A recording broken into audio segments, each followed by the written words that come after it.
vibe. Yeah, hello, let's go. Right.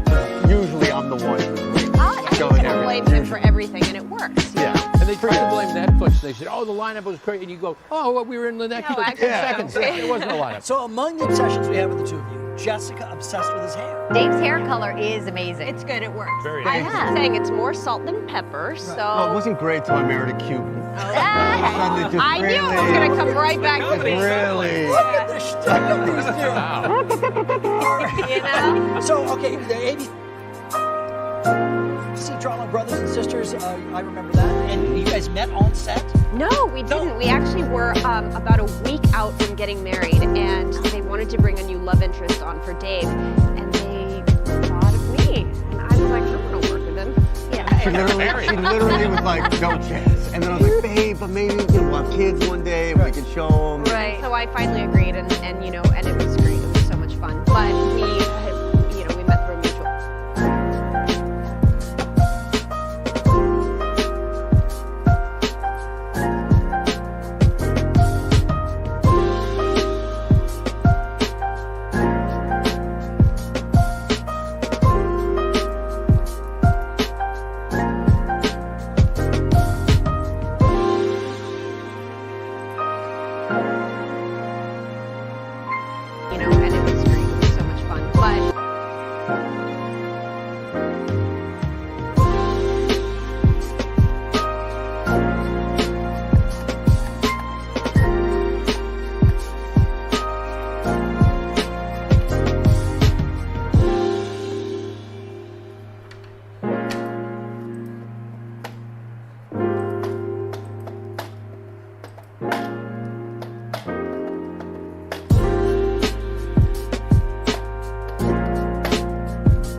oh, there's a reader he's going to flood the whole set. And he said, yeah, it'll take some practice. We shouldn't be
With the timeless protection of ADT, it's safe to say, Hey Google, unlock the front door.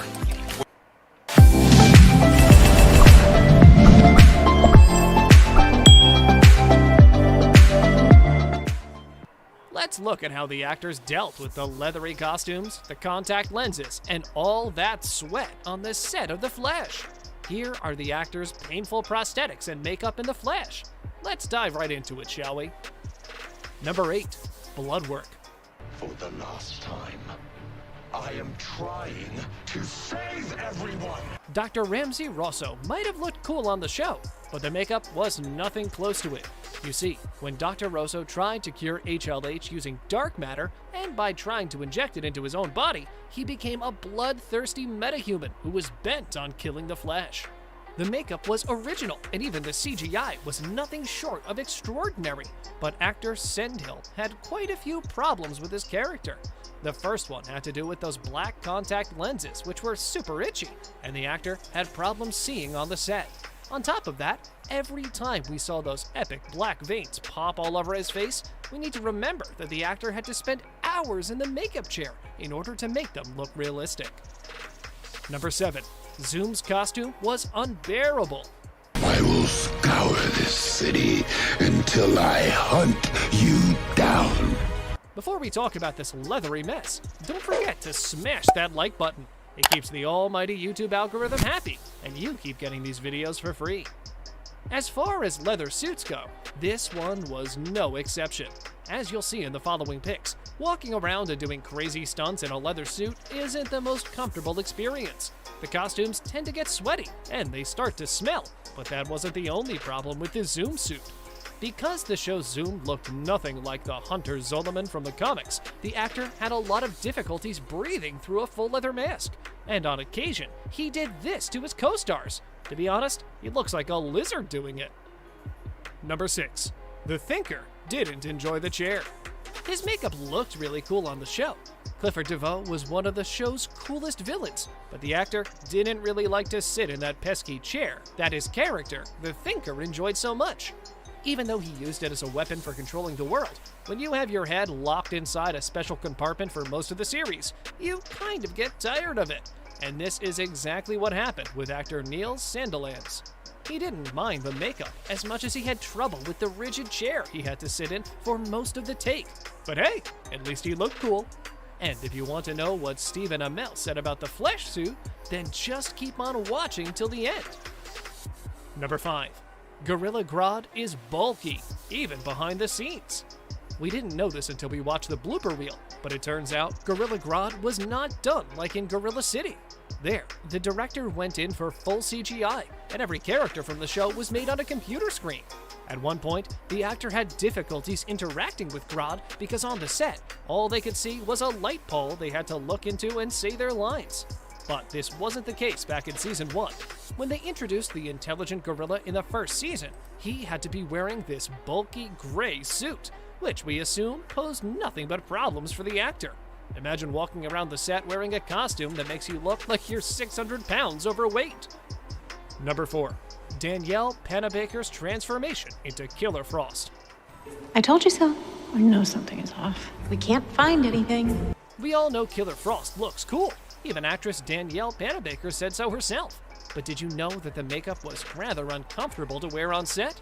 That's right. From the bulky white wig to the excessive makeup to make Danielle's face pale white, it was not the most comfortable makeup from The Flash. But the worst of it all had to be the contacts. They were itchy, and they obstructed Danielle's vision a bit, so the actress needed some getting used to. Now, imagine doing choreographed stunts in this type of makeup. And we're not even going to mention the fact that she had to sit in the makeup chair for about an hour before shooting a scene. Number 3. The flesh suit was difficult to put on and smelled. This is something Grant Gustin had a problem with. His suit, regardless of how cool it looks on him, was one of the most uncomfortable parts about his job. And this was especially the case with the suits in Season 1 and 2. They were so difficult to put on that you could see Grant shooting the torso scenes without his pants. If the camera didn't need to film him below the waist, he would just put the pants in his trailer. Another interesting thing Grant Gustin revealed about the Flash costume is that it really smelled. Even though he had like 2 or 3 suits that he could change, after spending hours upon hours of filming stunt scenes, the suits would get really sweaty because it was made from leather. It wasn't like the cotton and stretchy onesie that we see Barry Allen rocking now. Now, Grant tried changing between suits so they wouldn't get too smelly, but even that didn't help. You see, the leather didn't allow the fabric to breathe, so all the sweat was stuck inside the suit. After 5 or 6 tries, Grant Gustin would start smelling really bad. And this is probably one of the reasons you see him holding his hands to the side of his body when taking pictures with fans. He doesn't want someone to faint from the odor. And speaking of actors who are wearing tight suits. Number 2. Stephen Amell confirmed this. For a single episode only, Stephen Amell got to play the Scarlet Speedster, the fastest man alive. Now, we thought this was really cool until we heard Stephen open up about playing Barry Allen's role in an Arrowverse event. He too was excited about his new role. He thought it would be really fun, which it was, but it would have been even better had it not been for the Flash suit. Here's what the actor said about this. Quote, "When I'm on Arrow and I get the new leather pants, we call it New Pants Day. For 2 days, I can't breathe with these pants on. So when I put the Flash suit on for the first time, it was like that, except for my entire body. In between takes, if it looks like I'm uncomfortable, it's because I am." Plus, all those fans who attended the FanFest San Jose heard that Amell had trouble sitting down. Every time Stephen would do such a thing, he would split the pants. And after a lot of walking on the set, the suit would get uncomfortable.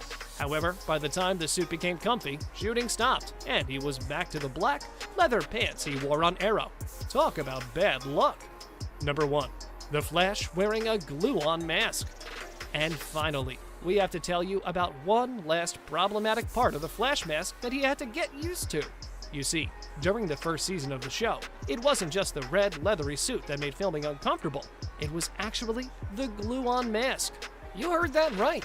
The mask that Grant Gustin wore on the set of The Flash was actually glued to his forehead. And that's why Grant had to sit in that makeup chair for about 30 to 40 minutes every day, just to put on the mask. But there was a reason for this. You see, because they wanted to hide Barry's identity, even while running, the director thought it would be cool to include a glue-on mask. But this just made things extra difficult for the actor. He even said, quote, "Minor alterations were made to make it easier to bend all of my extremities, but nothing about the look of the suit changed. Around the 9th episode, we stopped gluing the mask to my face and switched to a mask that just slipped on and off with a zipper. That made me a very happy superhero." Thank God they saw the face glue wasn't worth it and added a zipper instead. And as the show progressed, so did the suits become more comfortable. On a related note, which of these suits and makeup do you think were the most difficult to put on and take off? You can tell us in the comment section below. If you'd like more videos like these, don't forget to subscribe to our channel and hit the bell icon so you never miss any of them. And as always, thanks for watching, guys.